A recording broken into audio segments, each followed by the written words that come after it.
एक दिन जब श्री राम अपने दरबार में बैठे थे तो यमुना तट निवासी कुछ ऋषि महर्षि च्यवन ऋषि जी के साथ दरबार में पधारे। कुशल क्षेम के पश्चात उन्होंने बताया, महाराज, इस समय हम बड़े दुखी हैं। लवण नामक एक भयंकर राक्षस ने यमुना तट पर भयंकर उत्पात मचा रखा है। उसके अत्याचारों से त्राण पाने के लिए हम बड़े बड़े राजाओं के पास गए, परंतु कोई भी हमारी रक्षा न कर सका। आपकी यशोगाथा सुनकर अब हम आपकी शरण आए हैं। हमें आशा है आप निश्चय ही हमारा भय दूर करेंगे।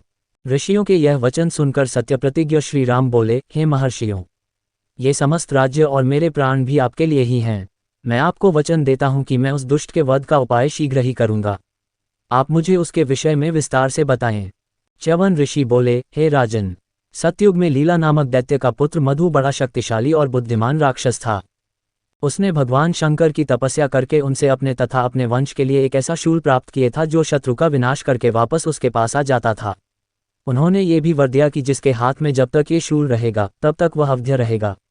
उसी मधु का पुत्र लवण है जो अत्यंत दुष्टात्मा है और उस शूल के बल पर निरंतर हमें कष्ट देता है। वह प्रायः किसी न किसी ऋषि, मुनि, तपस्वी को अपने आहार बनाता है। वन के प्राणियों, मनुष्यादि किसी को भी वह नहीं छोड़ता। ये सुनकर राम ने सब भाइयों को बुलाकर पूछा, इस राक्षस को मारने का भार कौन अपने ऊपर लेना चाहता है?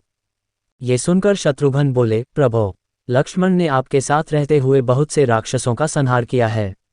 भैया भरत ने भी आपकी अनुपस्थिति में नंदीग्राम में रहते हुए अनेक दैत्यों को मौत के घाट उतारा है।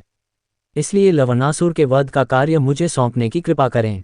श्री राम बोले, ठीक है, तुम ही लवणासुर का संहार करो और उसे मार के मधुपुर में अपना राज्य स्थापित करो। मैं तुम्हें वहां का राज सिंहासन सौंपता हूं। फिर उन्होंने शत्रुघ्न को एक अद्भुत अमोघ बाण देकर कहा, इस अद्भुत बाण से ही मधु और कैटब नामक राक्षसों का विष्णु ने वध किया था। इससे लवणासुर अवश्य मारा जाएगा। एक बात का ध्यान रखना कि वह अपने शूल को महल के अंदर एक प्रकोष्ठ में रखकर नित्य उसका पूजन करता है। जब वह तुम्हें अपने महल के बाहर दिखाई दे तभी तुम उसे युद्ध के लिए ललकारना। अभिमान के कारण वह तुमसे युद्ध करने लगेगा और शूल के लिए महल के अंदर जाना भूल जाएगा। इस प्रकार वह रणभूमि में तुम्हारे हाथ से मारा जाएगा। बड़े भाई की आज्ञा पाकर शत्रुघ्न ने विशाल सेना लेकर श्रीराम द्वारा दिए गए निर्देशों के अनुसार लवणासुर को मारने की योजना बनाई। उन्होंने सेना को ऋषियों के साथ आगे भेज दिया। एक माह पश्चात उन्होंने अपनी माताओं, गुरुओं और भाइयों की परिक्रमा एवं प्रणाम कर अकेले ही प्रस्थान किया। अयोध्या से प्रस्थान करने के तीसरे दिन शत्रुघ्न ने महर्षि वाल्मीकि के आश्रम में विश्राम किया। रात्रि में उन्होंने मुनि से पूछा, हे महर्षि, आपके आश्रम के निकट पूर्व में ये किसका यज्ञ स्थल दिखाई पड़ रहा है? महर्षि बोले, हे सौमित्र, ये यज्ञ स्थल तुम्हारे कुल के महान राजाओं ने बनवाया था। मैं उनके विषय में बताता हूँ। तुम्हारे कुल में सौदास नाम बड़े धार्मिक राजा हुए हैं। एक दिन आखेट करते हुए उन्होंने वन में दो भयंकर दुर्धर्ष राक्षसों को देखा। राजा ने बाण चलाकर उनमें से एक को मार गिराया। ये देखकर दूसरा राक्षस ये कहता हुआ अदृश्य हो गया कि हे पापी, तूने मेरे इस मित्र को निरपराध मारा है, अतः मैं इसका प्रतिशोध अवश्य लूंगा। कुछ समय पश्चात सौदास ने अपने पुत्र वीर्यसह को राज्य देकर और वशिष्ठ जी को पुरोहित बनाकर इस स्थान पर अश्वमेघ यज्ञ किया। उस समय वही राक्षस अपने प्रतिशोध लेने के लिए वहां आया और वशिष्ठ जी का रूप बनाकर राजा से बोले कि आज मुझे मांसयुक्त भोजन कराओ, इसमें सोच विचार की आवश्यकता नहीं है। राजा ने अपने रसोइये को ऐसा ही आदेश दिया। इस आदेश को सुनकर वह आश्चर्य में पड़ गया।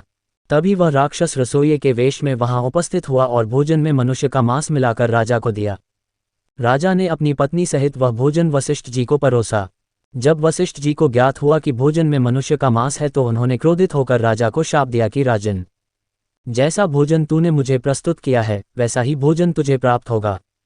तब तो राजा वीर्यसह ने भी क्रोधित हो हाथ में जल लेकर वशिष्ठ जी को शाप देना चाहा, परंतु रानी के समझाने पर वह जल अपने पैरों पर डाल दिया। इससे उनके दोनों पैर काले हो गए। तभी से उनका नाम कल्माशपाद पड़ गया। तत्पश्चात राजा और रानी ने महर्षि वशिष्ठ के पैर पकड़कर क्षमा मांगी और पूरा वृतांत उन्हें कह सुनाया। तब वशिष्ठ जी ने कहा कि राजन, 12 वर्ष पश्चात आप इस शाप से मुक्त हो जाओगे और तुम्हें इसका स्मरण भी नहीं रहेगा। हे शत्रुघ्न, इस प्रकार राजा कल्माशपाद उस शाप को भोग कर पुनः राज्य प्राप्त कर धैर्यपूर्वक प्रजा का पालन करने लगे। उन्हीं राजा सौदास और राजा कल्माशपाद का ये सुंदर यज्ञ स्थल है। ये कथा सुनकर शत्रुघ्न अपनी पर्णशाला में विश्राम करने चले गए। जिस दिन शत्रुघ्न वाल्मीकि के आश्रम में पहुंचे उसी रात को सीताजी ने एक साथ 2 पुत्रों को जन्म दिया। तपस्विनी बालाओं से उनके जन्म का समाचार सुनकर महर्षि ने एक कुशाओं का मुठा और उनके लव लेकर मंत्रोच्चार द्वारा उनकी भावी बाधाओं से रक्षा करने की व्यवस्था की। फिर एक का कुश और दूसरे का लव से मार्जन कराया। इस प्रकार बड़े बालक का नाम कुश और दूसरे का लव रखा गया। शत्रुघ्न को भी यह समाचार पाकर अत्यंत प्रसन्नता हुई। अगले दिन प्रातःकाल सब कृत्यों से निवृत्त हो शत्रुघ्न मधुपुरी की ओर चल दिए। मार्ग में 7 रात्रियां व्यतीत कर वे महर्षि च्यवन के आश्रम में पहुंचे।